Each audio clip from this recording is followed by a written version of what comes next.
Heya folks, how's it going? I'm Lexi and this is the gaming table. I started this channel because I love tabletop so much and I needed some way to justify my spending habit. What we do here is I try to review a game every week in 10 minutes or under, hopefully so you can find your next game. If that sounds interesting to you, I encourage you to hit subscribe and to keep watching today's video.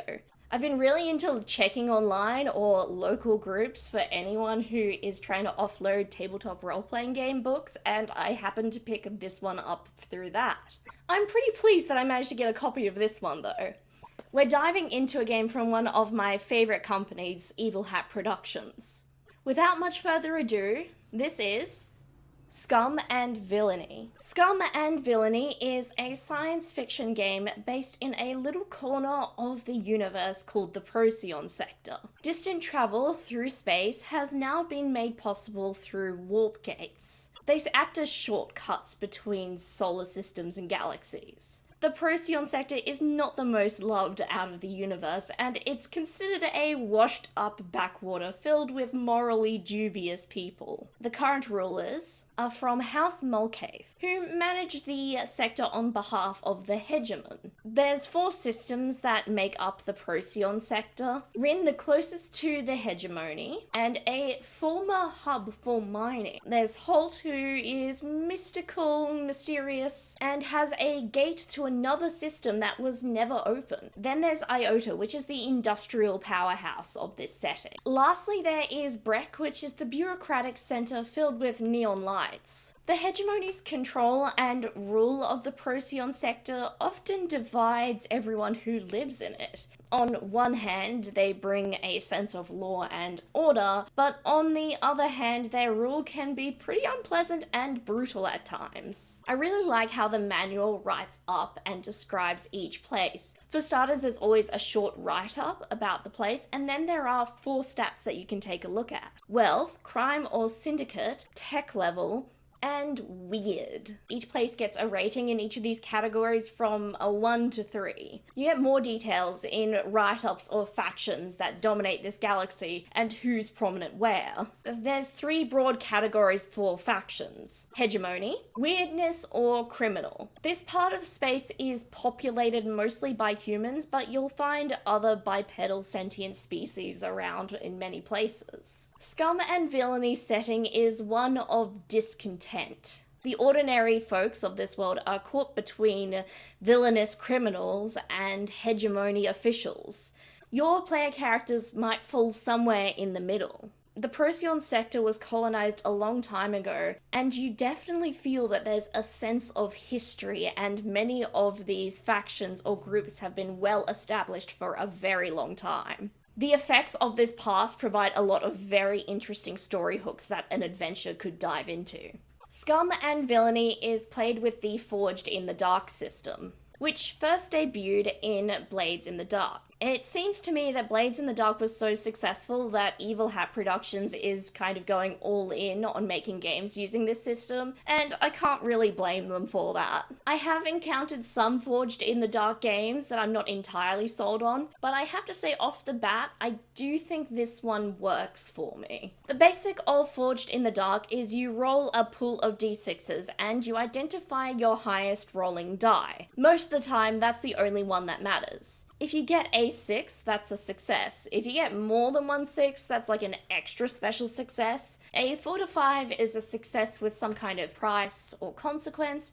and a 1 to 3 is a failure with varying levels of ouch. You build the pools of d6s from traits, which normally come from individual characters. There are exceptions to this, and sometimes in this game you will build a pool of dice from not only your own character, but potentially your spaceship's traits. There are a couple of roles you can make in this game. Some of them are specific to each playbook, so I'm going to cover just the 5 broadest ones that everyone has access to. There's an action role, a downtime role, an engagement role, a fortune role, or a resistance role. As I mentioned, there are some subcategories and exceptions, so while it is pretty broad, there are some options for extra special roles. If you roll and you get a result that you don't like, you can opt for your character to take on stress to get a potentially better result. But too much stress without any R&R will lead to permanent bad things for your character. Most of the time, these are traumas which could change your character and their personality forever.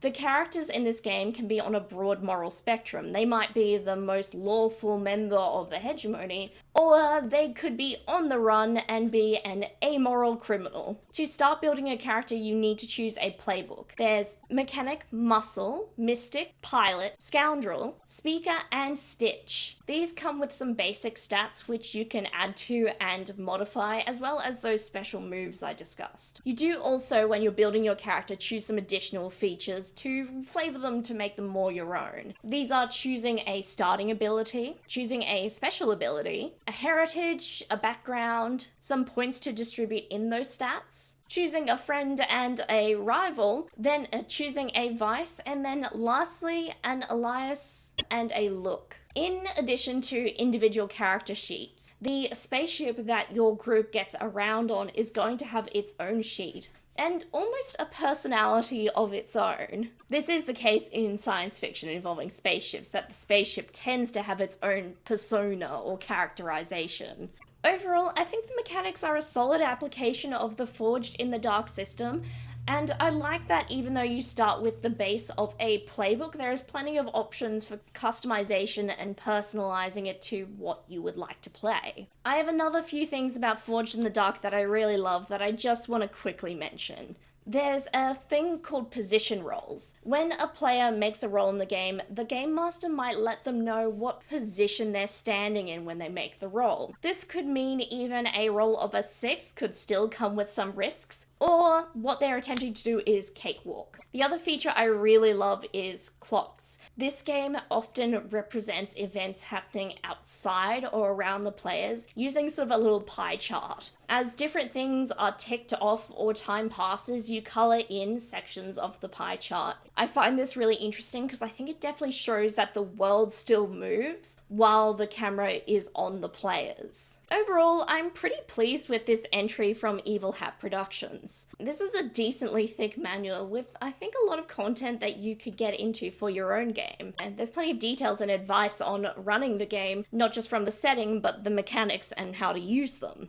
I also found it a really easy manual to understand. I think you could read this and then sit down at the table and play it without much prep. I think if you like your space rogues or moral complexity, I think this could be a great game for you. I tend not to gravitate towards these types of games, but I don't think in this case it's because there's anything wrong with the game. I just have a personal preference for genres. I still think that I could really get into playing a game of this sometime. I think something that's really interesting is there is the option for different characters on your crew to be on different sides of conflicts. I think it makes for some great interpersonal story and drama.